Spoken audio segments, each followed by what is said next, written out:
Hello guys, good morning sa inyo lahat.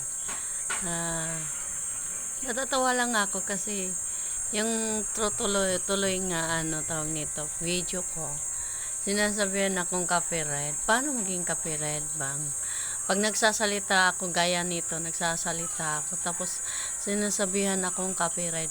Ako naman to nagsasalita. Ang alam ko talaga copyright, yung mga gumagaya ka pero yung gaya ng na-send ko doon sa video sinabihan o copyright daw.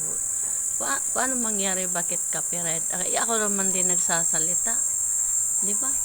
Ay di ko maintindihan eh, pero gumagaya ako sa ibang mga hindi ko ginaganyan nga copyright na ako na tuloy nagsasalita gaya nito, nagsasalita ako sinasabihan naman ako ng copyright. Paano naging copyright yun na ako man to nagsasalita? Ang copyright kasi, ang alam ko sa copyright, yung gumagaya ka, yung kumukuha ka ng hindi sa iyong video, di ba? Kaya nalilito kaya ano ba talaga?